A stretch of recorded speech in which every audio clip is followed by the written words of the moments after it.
agaasimaha guud ee wasaaradda caafimaadka Somaliland mas'uuliyiinta mashruuca GPLG ee waxbarashada iyo caafimaadka ayaa maanta soo gaaray magaalada Gabiley. Mas'uuliyiintani ayaa waxay soo kormeereen mashruuca GPLG qaybtiisa ka hortagga coronavirus-ka waxaana soo indheeyeen qaabka bilowga mashruucan isla markaasina waxay soo mareen dugsiyada waxbarashada oo laga sameeyay goobaha faraxalka si looga hortago caabuqa corona. kormeerkani ayaa waxa iyaguna qayb ka ahaa maayar ku-xigeenka degmada Gabiley iyo xogayaha fulinta dawladda hoose ee degmada Gabiley. ugu horreeyna waxa halkaasi ka hadlay runtii mishinkan amba kormeerkan wuxuu daaran yahay sida ogeydeenba barnaamijka GPLG-ga ayaa maxay qoonda lacageed 12 degmo u diyaariyay oo laga hortagayo COVID-19 oo ahaana qaybtii emergency-ga sidaad nagu soo kormeerteenba waxaanu sameynay barnaamijkii COVID-ka ugu talagashan ama qoondadii loogu talagalay ee uu kaga hortaganay xanuunkan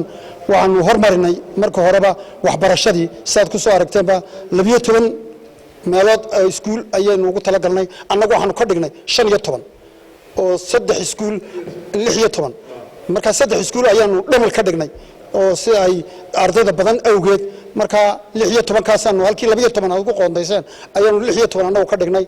marka waxbarashadii dhamaanteed facility-gii wixii loo baahnaayo dhan waan wada gaarsiinay in kormeer hordhaca oo aad ku eegtaan qaybihii loogu talagashanaa qaybtan COVID-19-ka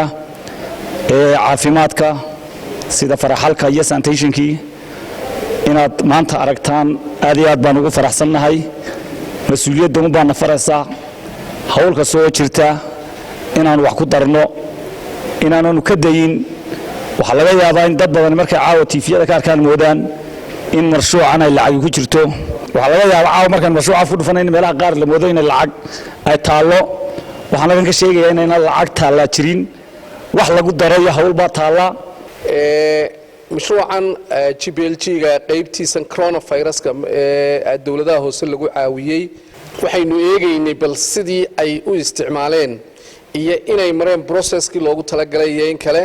gaar ahaan dhinaca iibka iyo dhinaca waxqabadkaba waa bilow mashruuc oo imkunba uu bishii ugu horeeyay ku jiro bilaabmayay laakiin waxaynu eegaynay sida uu bilaabmay taas oo aynu doonaynay inay wax walba ay ku bilaabmaan kuna dhamaadaan maamul wanaag